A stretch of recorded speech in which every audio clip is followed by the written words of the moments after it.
Selamat sore ibu-ibu yang terkasih di dalam Tuhan Yesus Kristus. Kita kembali bersama-sama akan mempersiapkan diri kita untuk mengikuti ibadah Komisi Wanita pada sore hari ini. Oleh sebab itu saya mengajak kita untuk menanggalkan segala beban, segala persoalan-persoalan hidup yang terkadang menghalangi kita untuk datang kepada Dia. Oleh sebab itu saya minta kepada kita semuanya untuk melepaskan semuanya dan sungguh-sungguh kita boleh menyerahkan hati kita untuk dipimpin oleh Tuhan. Oleh sebab itu saya mengajak kita untuk sama-sama menenangkan hati dan pikiran kita. Kita masuk dalam saat teduh.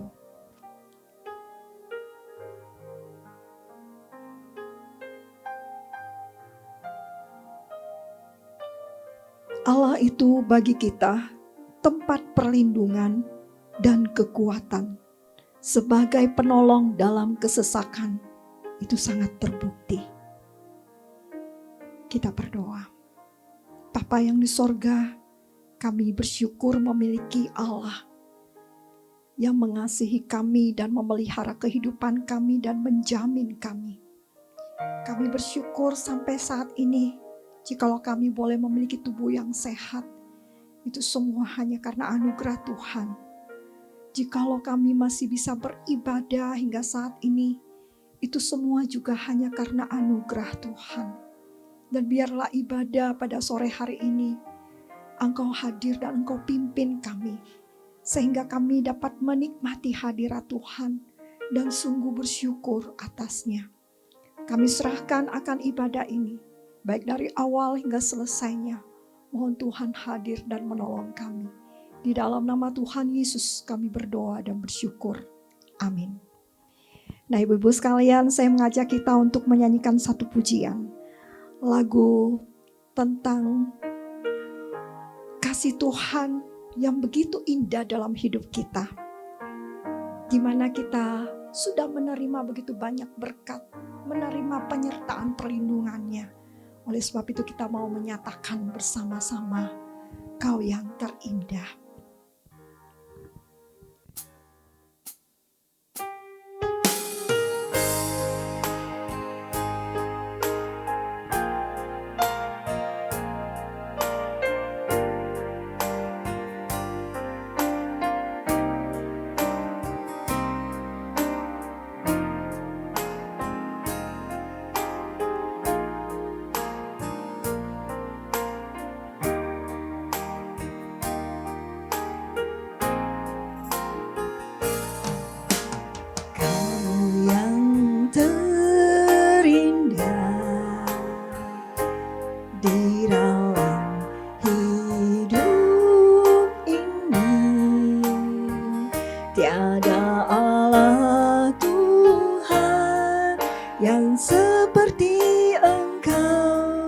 Besar perkasa penuh kemuliaan,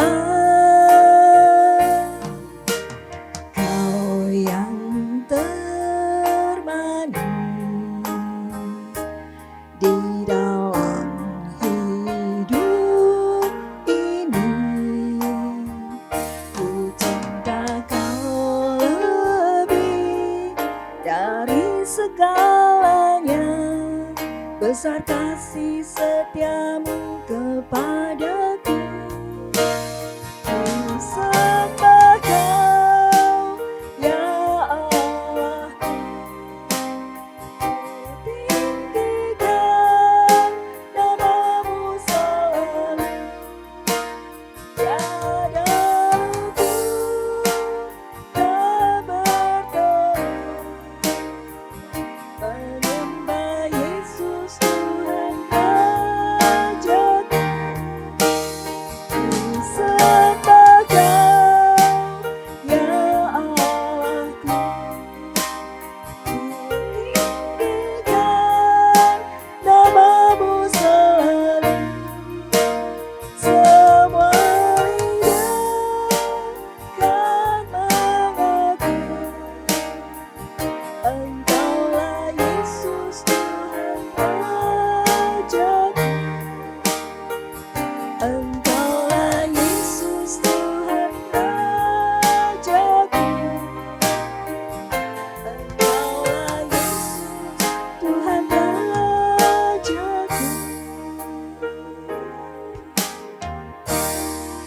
Dialah Tuhan kita, Dialah Raja kita.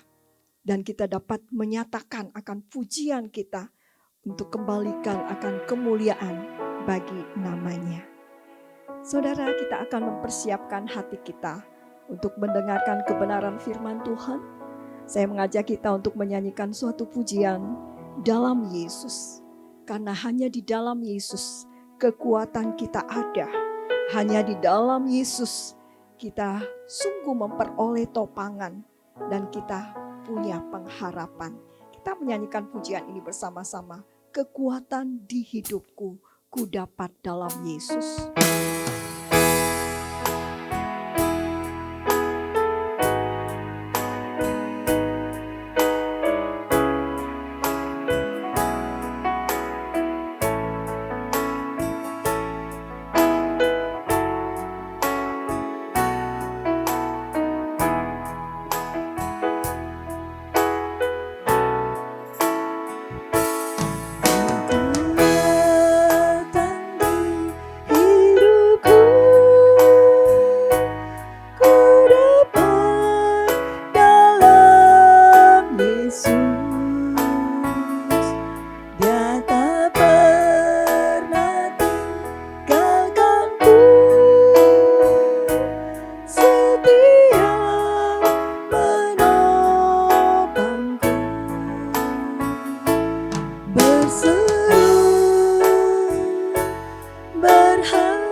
Kekuatan di hidupku, kekuatan di hidupku, ku dapat dalam Yesus. Dia tak pernah tinggalkanku, setia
sama-sama kita siapkan hati untuk mendengarkan kebenaran firman Tuhan.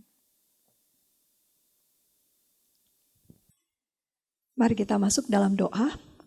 Bapa yang di sorga, kami bersyukur hari ini kami boleh diberikan kesempatan untuk membaca dan merenungkan akan firman Tuhan. Biarlah Tuhan menolong kami supaya kami dapat memahami dan mengerti isi hati Tuhan bagi setiap kami. Mohon Tuhan tuntun kami supaya kami sungguh-sungguh dapat berpegang kepada janji Tuhan dan juga firman Tuhan. Sehingga kami boleh memperoleh kekuatan menjalani hari-hari kami. Terima kasih untuk kesempatan ini Tuhan. Kami mohon Roh-Mu yang kudus menuntun dan menopang kami. Di dalam nama Tuhan Yesus kami berdoa. Amin. Nah Ibu-Ibu sekalian, saya mengajak kita untuk membaca bagian firman Tuhan yang terdapat di dalam kitab Mazmur pasal yang ke-91 ayat yang pertama hingga ayat yang ke-16.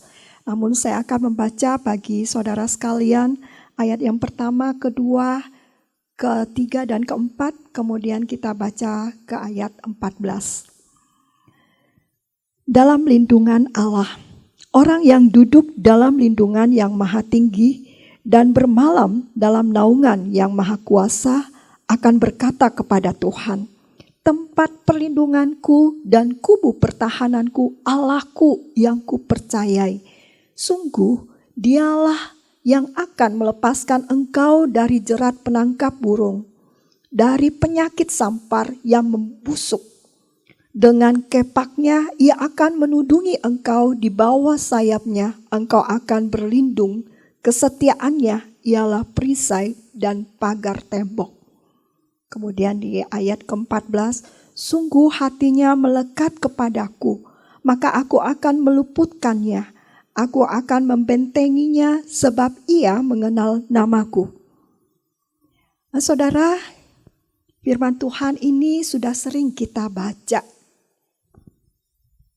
Semenjak corona ini, semenjak masa pandemi ini, Mazmur 91 ini sering sekali dikirimkan kepada jemaat-jemaat supaya mereka boleh dihiburkan, supaya mereka boleh dikuatkan bahwa Tuhanlah perlindungan kita sebagai orang-orang percaya.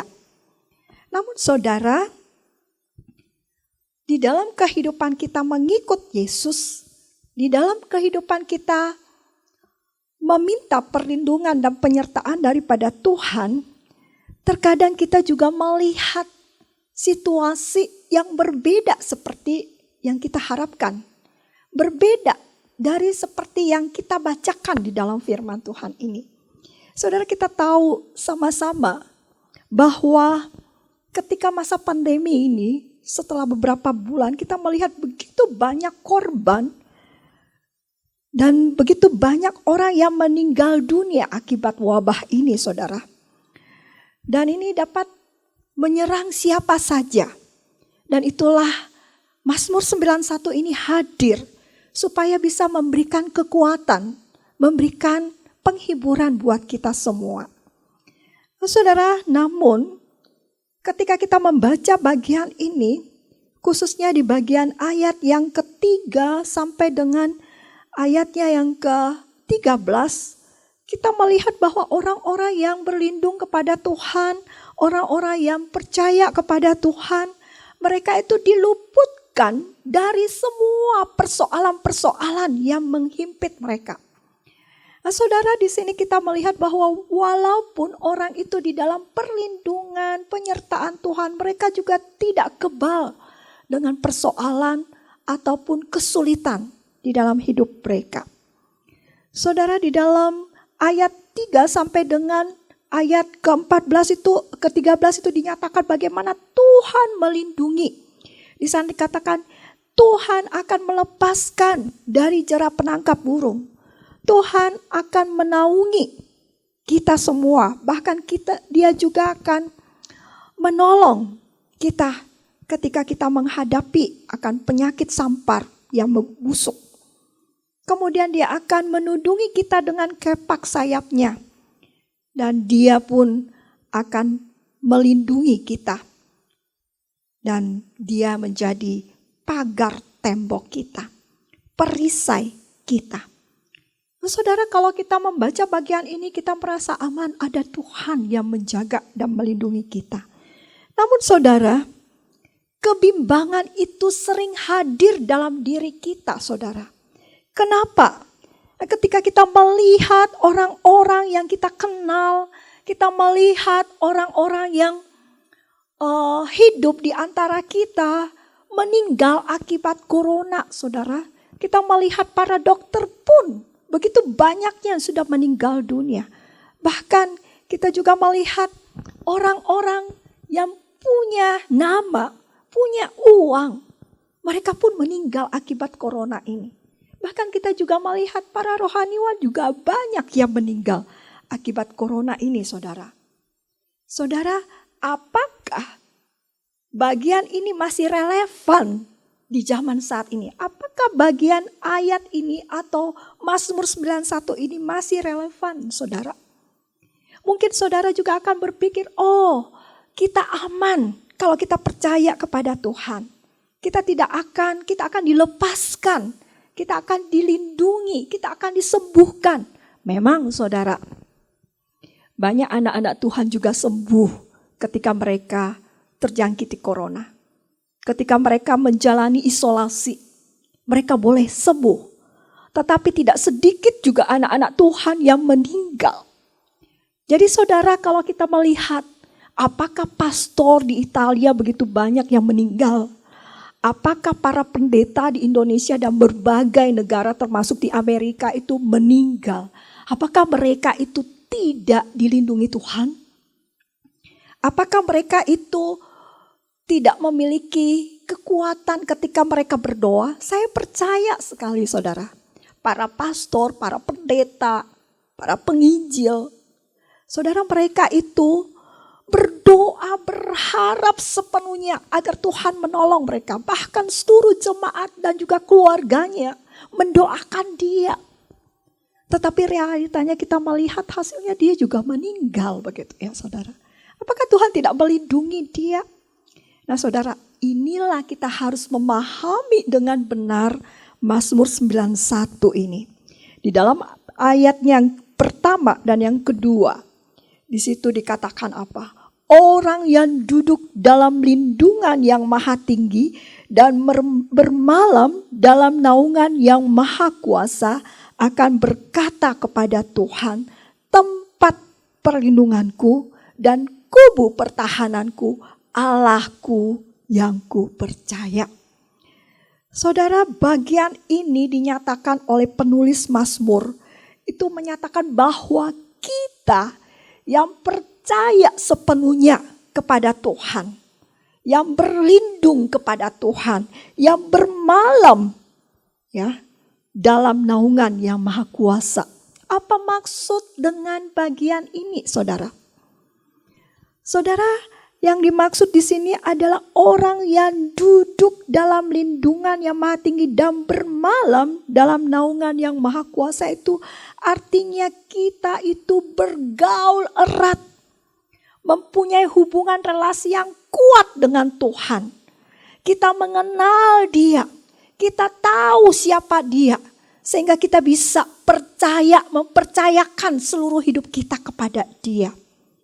Saudara, banyak orang kita tahu.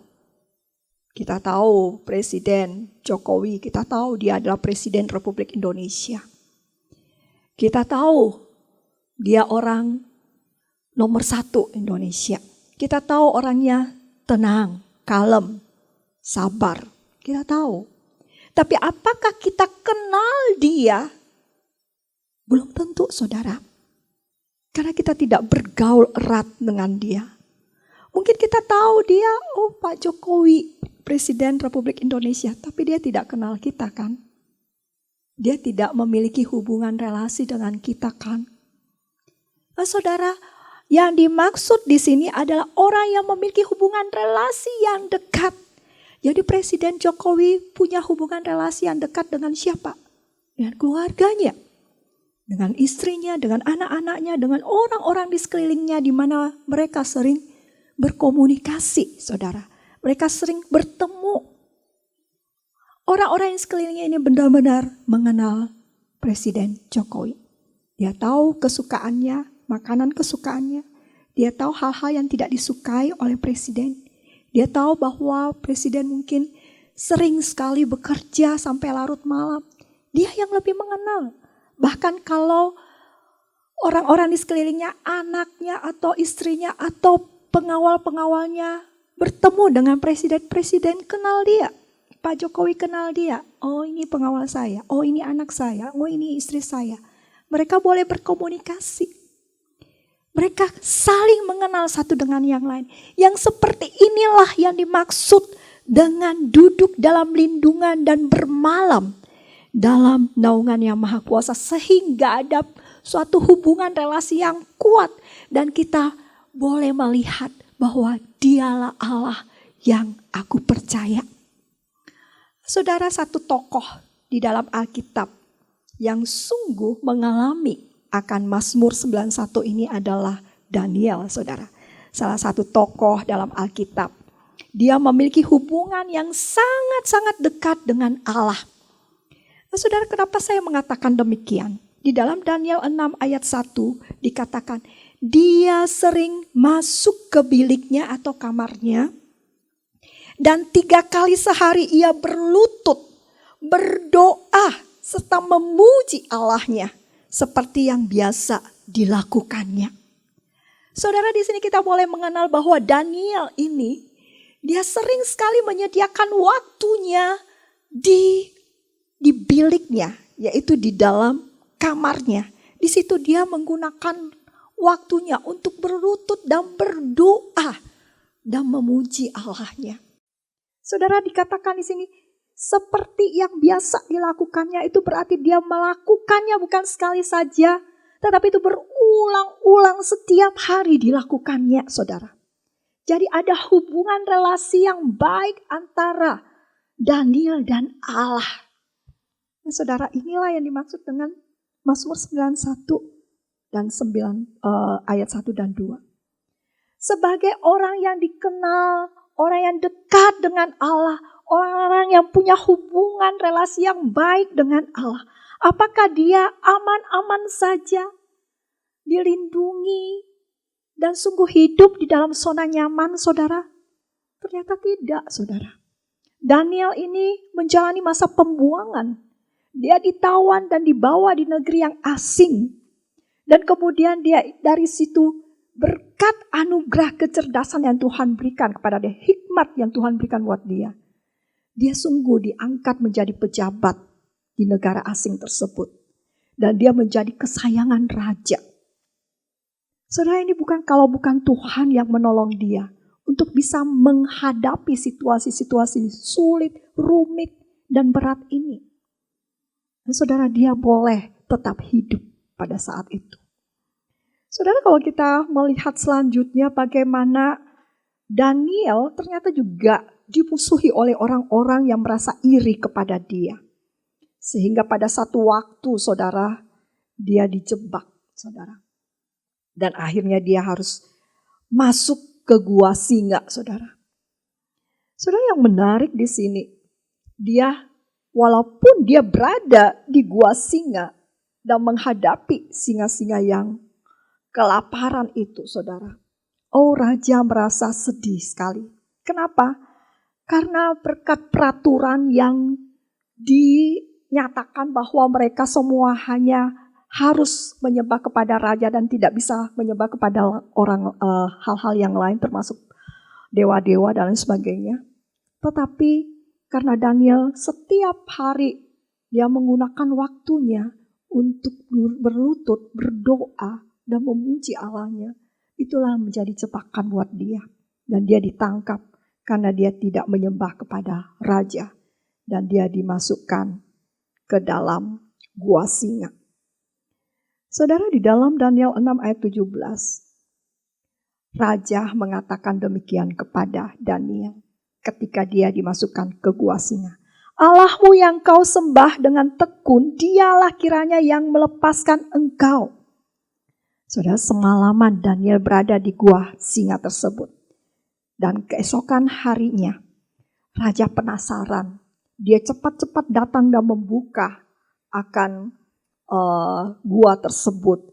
Dan raja itu berkata, Daniel, hamba Allah yang hidup, Allahmu yang kau sembah dengan tekun, apakah dia telah sanggupkah ia melepaskan engkau dari singa-singa itu? Lalu kata Daniel kepada raja, Allahku telah mengutus malaikatnya untuk mengatupkan mulut singa-singa itu, sehingga singa-singa itu tidak mengapa-ngapakan aku, karena aku tak bersalah terhadap Allah dan terhadap tuanku raja. Aku tidak melakukan kejahatan. Saudara, ini dikatakan oleh Daniel kepada raja di dalam Daniel 6 ayat 17. Nah, saudara, kita melihat di sini Allah yang dia kenal, yang dia percayai itu telah meluputkan Daniel dari rencana-rencana jahat orang-orang yang ingin melenyapkan akan Daniel. Demikian pula dengan Tuhan, demikian pula dengan kita, saudara. Tuhan juga akan meluputkan kita dari berbagai tantangan-tantangan dan juga rintangan hidup yang kita hadapi. Saudara, seperti dikatakan di dalam ayat 3-13. Di situ bagaimana Tuhan akan melepaskan engkau dari jerat penangkap burung, dari penyakit sampar yang busuk. Dengan kepaknya, ia akan menudungi engkau di bawah sayapnya. Engkau akan berlindung. Dan kesetiaannya ialah perisai dan pagar tembok. Engkau tak usah takut terhadap keadaan, terhadap kedahsyatan malam. Saudara, engkau tak usah takut dengan kedahsyatan malam. Saudara, di sini kita melihat bahwa kita tidak perlu takut karena Tuhan menjaga dan melindungi kita.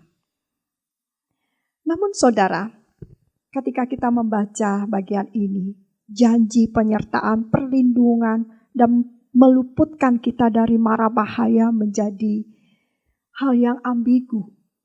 Hal yang membingungkan ketika kita melihat akan anak-anak Tuhan yang meninggal.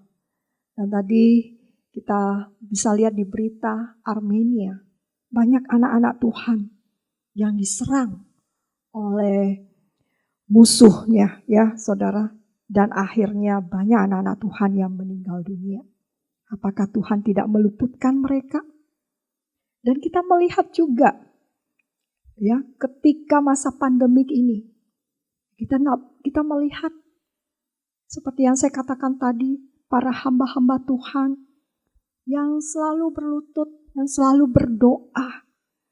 Apakah mereka juga tidak diluputkan, saudara? Mereka rohaniwan, para pastor, para pendeta, para penginjil, bahkan utusan-utusan Injil, mereka meninggal dunia akibat COVID. Apakah Tuhan tidak meluputkan mereka? Padahal begitu banyak orang yang mendoakan mereka. Apakah Tuhan tidak menolong dan melepaskan mereka dari jerat penyakit sampar? Nah, saudara, mungkin ini menjadi pertanyaan buat kita semua. Kenapa di dalam janjinya Tuhan mengatakan bahwa Dia akan meluputkan sementara? Realitanya tidak demikian. Saudara, saya mengajak kita kembali melihat ke Daniel, tokoh Daniel ini. Saudara, ketika dia menghadapi situasi sulit, Tuhan meluputkan dia dari terkaman singa-singa. Dan dia selamat dan diangkat kembali oleh raja, saudara. Dan kemudian apa? Orang-orang yang ingin menjerat dia itu, orang-orang tersebut yang dibuang ke gua singa.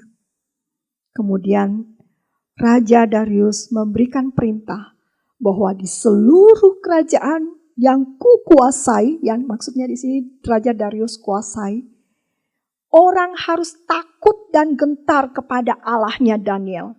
Sebab dialah Allah yang hidup, yang kekal untuk selama-lamanya. Pemerintahannya tidak akan binasa dan kekuasaannya tidak akan berakhir. Saudara, ini keluar dari mulut Raja Darius yang bukan orang percaya, bukan orang Israel. Saudara, dia adalah penyembah berhala. Tetapi ketika dia menyaksikan bagaimana Tuhan melindungi, menjaga Daniel, bagaimana Tuhan itu begitu hebat mengatasi akan persoalan Daniel dan menyelamatkan, meluputkan Daniel. Sehingga dari mulutnya keluar kata-kata tadi, saudara. Di dalam Daniel 6 ayat 27-28. Saudara, inilah Daniel. Dia ditugaskan, dia masuk ke dalam jerat, ya, tetapi Tuhan meluputkan. Kenapa Tuhan meluputkannya? Karena Tuhan punya misi di dalam hidup Daniel. Masih ada pekerjaan yang harus dia kerjakan, saudara. Masih ada tugas yang harus dia jalankan, yaitu membuktikan bahwa Allahnya Daniel adalah Allah yang hidup. Sehingga raja pun mengakui akan hal itu. Dan menghimbau seluruh masyarakatnya untuk menyembah Allahnya Daniel. Allah yang telah menjaga dan melindungi Daniel. Saudara, kita melihat bahwa ada tugas yang harus dilakukan oleh Daniel. Demikian pula dengan kita. Kenapa para rohaniawan itu meninggal? Karena COVID. Bukan karena Tuhan tidak menyertai dia. Bukan karena Tuhan tidak melindungi dia. Tetapi tugas mereka di dunia ini sudah selesai. Mereka harus kembali kepada Tuhan dan menyampaikan semua laporan dan pertanggungjawaban kepada Tuhan. Saudara, kenapa kita masih hidup, saudara? Kenapa orang-orang Kristen sebagian besar yang terkena COVID ini masih hidup, saudara? Saudara, karena mereka masih punya tugas untuk memberitakan akan kasih Tuhan, penyertaan, perlindungan Tuhan kepada dia dan juga kepada orang-orang percaya. Nah, saudara, kita juga melihat bukan saja kepada Daniel, tetapi juga kepada teman-teman Daniel. Saudara, teman-teman Daniel ini pun mengalami situasi sulit di dalam kehidupan mereka, yaitu Sadrak, Mesak, dan Abednego. Ketika mereka menghadapi situasi-situasi yang sulit, saudara, di mana didirikan patung dan di daerah yang lain dari Daniel, ya saudara. Mereka itu disuruh menyembah kepada patung yang dibuat oleh raja. Tetapi mereka tidak mau menyembah kepada patung itu. Saudara, apa yang dikatakan kepada mereka? Mereka harus menjalani hukuman mati. Yaitu dibakar hidup-hidup di dapur api. Saudara, ketika mereka menghadapi masalah ini, apa yang mereka lakukan? Sadrak, Mesak, dan Abednego mengatakan di dalam Daniel 3 ayat 17 sampai 18. Jika Allah kami yang kami puja sanggup melepaskan kami, maka ia akan melepaskan kami dari perapian yang menyala-nyala itu. Dan dari dalam tanganmu ya Raja. Tetapi seandainya tidak, hendaklah tuanku mengetahui ya Raja, bahwa kami tidak akan memuja dewa tuanku dan tidak akan menyembah patung emas yang tuanku dirikan itu. Nah, saudara, di sini kita melihat bahwa Sadrak, Mesak, dan Abednego ketika diperhadapkan di dalam hukuman mati, ya, yaitu akan dibakar hidup-hidup di dapur api, saudara. Dia mengatakan apa? Seandainya Tuhan pun tidak menolong mereka, hendaklah Tuhan mengetahui, yaitu Raja, bahwa kami tidak akan memuja dewa tuanku dan tidak akan menyembah patung emas yang tuanku dirikan itu. Luar biasa iman. Kenapa dia bisa menghadapi situasi sulit itu dengan iman yang begitu kuat? Nah, saudara, ketika dia diperhadapkan dibuang ke dapur api, saudara, Tuhan menolong dia. Dia tidak terbakar. Dan itulah membuktikan bahwa Tuhan menjaga, melindungi, menyertai. Dan Allah yang mereka sembah adalah Allah yang hidup, yang sanggup melindungi mereka. Dan itu membuat raja terkagum, saudara. Terkagum kepada Allahnya ketiga rekan Daniel ini, yaitu Sadrak, Mesak, dan Abednego. Saudara, kenapa bisa mereka menyatakan iman bahwa walaupun kami mati, dibakar hidup-hidup, Kami tidak akan menyembah kepada patung yang Engkau buat, Raja. Saya karena apa? Karena hatinya melekat kepada Allah. Itulah di dalam ayat 14. Sungguh hatinya melekat kepadaku, maka aku akan meluputkannya. Hati Daniel, hati Sadrak, Mesak, dan Abednego melekat kepada Allah. Apapun yang ditawari, apapun yang dijanjikan oleh dunia ini, bahkan keselamatan hidupnya, dirinya, nyawanya pun, saudara tidak dapat menarik dan merampas dia, merampas hatinya yang sudah melekat kepada Allah. Saudara, di manakah hati saudara?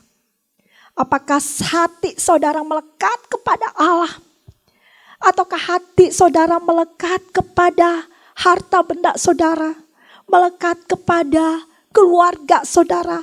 Melekat kepada anak-anak saudara? Saudara, di sini kita melihat bagaimana tokoh-tokoh Alkitab itu, bapak-bapak gereja, meskipun mereka menghadapi penganiayaan, bahkan sampai nyawanya pun harus melayang karena nama Tuhan. Kenapa mereka bisa demikian? Murid-murid Yesus mati martir.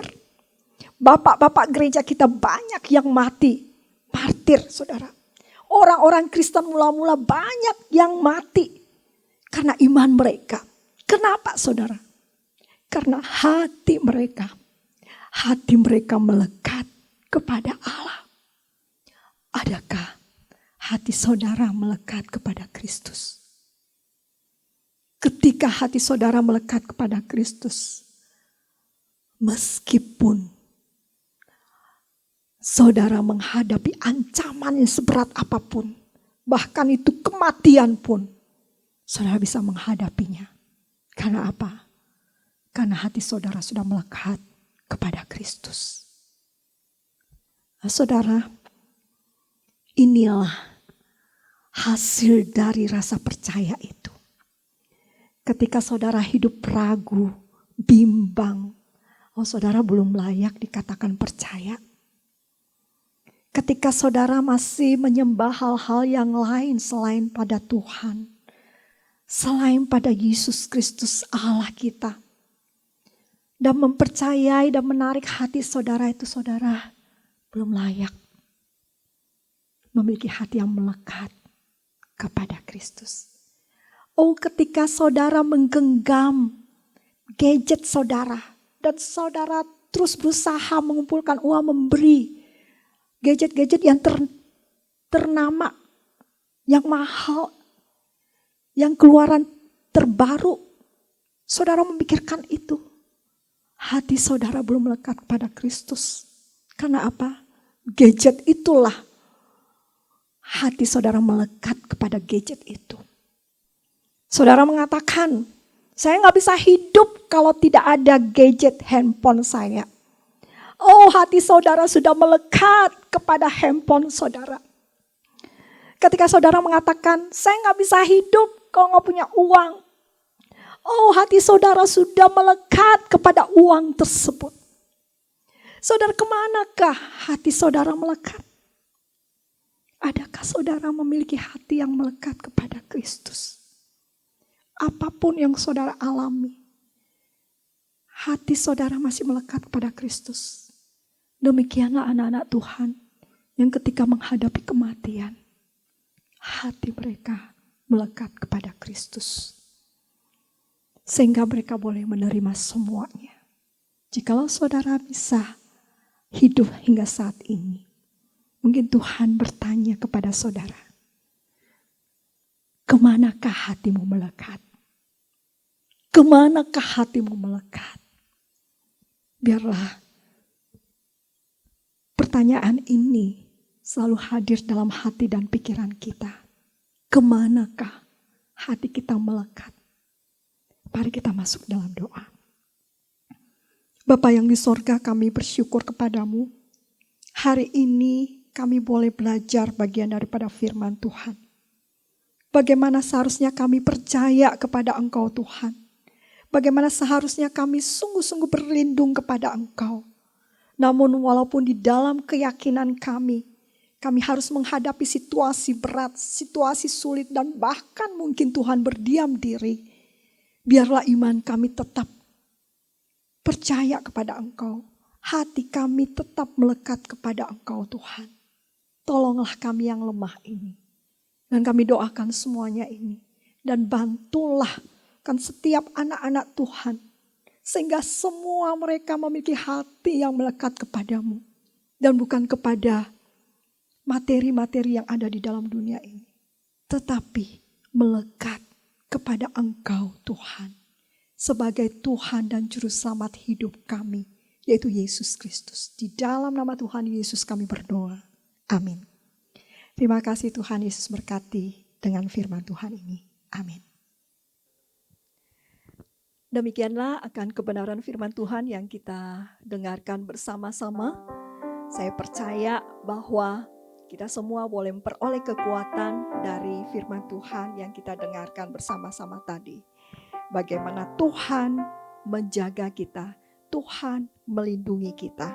Saudara, seperti ayat firman Tuhan yang sudah saya bacakan tadi di awal, di mana dikatakan Allah itu bagi kita tempat perlindungan dan kekuatan sebagai penolong dalam kesesakan. Itu sangat terbukti. Kita menyanyikan pujian, Tuhanlah perlindunganku.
Pujian kita dan juga persembahan yang kita berikan, kita dapat berikan melalui transfer dan atau mungkin kita boleh membawanya ke gereja untuk diberikan kepada hamba-hamba Tuhan, dititipkan kepada hamba-hamba Tuhan atau kepada Ibu Lince Wangasari. Ya, kita masuk di dalam doa. Terima kasih Tuhan buat kesempatan kami boleh bersama-sama menikmati ibadah pada sore hari ini. Terima kasih juga karena Engkau mau memberikan kami kesempatan untuk bisa memberikan persembahan kami. Biarlah melalui persembahan ini kami boleh belajar bahwa Engkau mengasihi kami. Dan sebagai ucapan syukur kami ingin memberi yang terbaik. Sebagaimana Engkau sudah memberikan terbaik, yaitu dirimu sendiri. Engkau korbankan bagi kami. Dan biarlah kami juga boleh belajar, bukan saja dana yang kami dapat berikan, tetapi kami juga boleh belajar memberikan hati kami kepada Engkau Tuhan. Terima kasih ya Tuhan. Dan biarlah Engkau terus memimpin kehidupan akan anak-anak Tuhan. Kami mohon kiranya Engkau pelihara mereka semuanya. Berikan mereka kesehatan, berikan mereka kekuatan di dalam menjalani masa-masa sulit. Dan biarlah Engkau juga menyatakan kemurahan-Mu melalui rezeki yang mereka boleh terima melalui tangan Tuhan. Dan biarlah Tuhan berkati segala usaha, pekerjaan, ataupun studi anak-anak atau cucu mereka. Tuhan pelihara dan tuntun akan masa depan daripada keturunan setiap ibu-ibu di Komisi Wanita ini. Kami juga mau berdoa, mohon kiranya Engkau berkati akan setiap kami melalui pelayanan-pelayanan yang diberikan oleh gereja. Baik itu pelayanan online, ibadah-ibadah yang diselenggarakan melalui online. Biarlah itu semuanya berkenan di hadapan Tuhan. Dan Tuhan memakai seluruh alat-alat yang digunakan. Baik itu sound system maupun akan peralatan kamera syutingan. Semuanya, pengeditan dan juga alat-alat musik itu semuanya Tuhan pakai untuk bisa menunjang pelayanan di Komisi Wanita ini. Kami juga berdoa bagi gereja Tuhan. Engkau peliharakan akan gereja-Mu Tuhan. Engkau pimpin sebagaimana Engkau memimpin kehidupan anak-anak-Mu, memimpin bangsa Israel. Demikian pula Tuhan, kami percaya juga Engkau memimpin akan kehidupan kami. Kami juga berdoa bagi anak-anak Tuhan yang menderita saat ini, yaitu mereka yang mengalami peperangan di Armenia dan juga berperang melawan Azerbaijan. Biarlah Tuhan tolong agar terjadi gencatan senjata, turut campurnya akan negara-negara untuk bisa mendamaikan kedua negara ini. Engkau tahu anak-anak Tuhan banyak di Armenia. Engkau tahu mereka saat ini mengalami kesusahan karena diserang oleh Azerbaijan. Tuhan, pada saat ini banyak anak-anak Tuhan sebagai rakyat jelata mereka banyak kehilangan orang-orang yang mereka kasihi. Biarlah Tuhan hadir memberikan penghiburan kekuatan. Dan biarlah Engkau hadirkan negara-negara untuk bisa membantu mendamaikan kedua belah pihak. Kami percaya bahwa Engkau pun akan turut campur tangan. Engkau pun akan menolong, memberikan kesabaran, kekuatan bagi anak-anak-Mu di Armenia. Dan kami doakan semua dan kami serukan semuanya ini hanya kepada Engkau Tuhan yang sudah mengajarkan kami berdoa. Bapa kami yang ada di sorga, dikuduskanlah nama-Mu, datanglah kerajaan-Mu, jadilah kehendak-Mu di bumi seperti di sorga. Berikanlah kami pada hari ini makanan kami yang secukupnya, dan ampunilah kami akan kesalahan kami, seperti kami juga mengampuni orang yang bersalah kepada kami. Dan janganlah membawa kami ke dalam pencobaan, tetapi lepaskanlah kami daripada yang jahat, karena Engkaulah yang punya kerajaan dan kuasa dan kemuliaan sampai selama-lamanya. Amin. Demikianlah ibadah kita pada sore hari ini. Tuhan akan memberkati setiap kita. Kita akan berjumpa lagi minggu yang akan datang. Amin.